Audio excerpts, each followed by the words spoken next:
ସାଙ୍ଗମାନେ ଜାଣିଛନ୍ତି ମୁଁ ହେଲି ଘରର ବଡ଼ ଝିଅ। ଆମ ଘରେ ଟିକେ ମୁଁ ବହୁତ ଫର୍ମାସି ଦେଖାଏ। ଯାହା ଆଇଟମ୍ କରିଥିବେ ମୁଁ କହିବି ଏଟା ଖାଇବିନି ସେଟା ଖାଇବିନି, ମୋ ପାଇଁ ଟିକେ ଭଲ ଖାଇବା କର। ସେଥିପାଇଁ ଘରେ ଗୋଟେ ନାତ ଦେଇକି ମୋତେ ବିଦା କରିଦେଲେ, କହିଲେ ଯା ବାହାରେ ଖାଇକି ଆସିବୁ। ମୁଁ ସିଧା ଚାଲିଲି ଲସି ଦୋକାନ। ଏ ଉଦୁଉଦିଆ ଖରାବେଳେ ଆଉ କ'ଣ ବା ଖାଇବି, ଚିନ୍ତା ନ କରି ଚାଲିଗଲି ଶହୀଦନଗର ଲସି ଦୋକାନକୁ।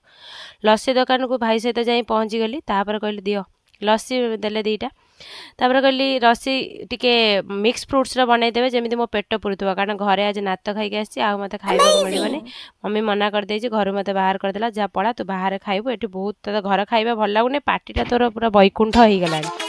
ଆପଣମାନେ ଜାଣିଥିବେ ଘରେ ଯେତେବେଳେ ଗାଳି ଖାଉଥିବେ ଖାଇବା ଯଦି ଭଲ ନ ହେଇଥିବ ଆଇଟମ୍ଟା, ଆପଣ ଯଦି କହିବେ ଭଲ ଲାଗୁନି, କହିବେ ହଁ ତୁ ତ ହୋଟେଲରେ ଖାଇ ଖାଇ ତୋର ପାଟିଟା ବୈକୁଣ୍ଠ ହେଲାଣି, ଘର ଖାଇବା ତୋତେ ପୋଷଉନି ନା କ'ଣ? ଆପଣ ଘରେ ଘରେ କଳି ଏଇଟା, ଏଇଟା ଘରେ ଘରେ ଏଇ ଜିନିଷଟା ହୁଏ। ତାପରେ ଏଠି ଲସିକି ପୁରା ଆରାମସେ ପିଇଲି ଠିଆ ହେଇକି। ଏଠି ଖରା ଯେଉଁ ହଉଥିଲା ଆପଣ ଜାଣିଥିବେ, ଶହୀଦନଗରରେ ତ ଆହୁରି ଖରା, ଗଛ ଗୋଟେ ନାହିଁ। ଗଛ କାଟି ଦେଉଛନ୍ତି ତ ସମସ୍ତେ ମୂଳରୁ କାଟି ଦେଉଛନ୍ତି, ଆଉ କ'ଣ କରିବା, ସେମିତି ତ ଖାଇବାକୁ ପଡ଼ିବ ଆଉ। ତାପରେ ଗୋଟେ ସିଧା 500 ଟଙ୍କିଆରେ ବଢ଼େଇ ଦେଇଥିଲି, ଭାଇନା ପଇସାଟା ମାତ୍ର ରଖିଲେ 40 80 ଟଙ୍କା, ତାପରେ ମୋତେ 410 ଟଙ୍କା ଫେରେଇଦେଲେ। ସିଧା ଗାଡ଼ିରେ ବସିଲେ ଘରକୁ ଚାଲି। ଭିଡ଼ିଓ ଭଲ ଲାଗିଲା, ଲାଇକ୍ କମେଣ୍ଟ ସେୟାର।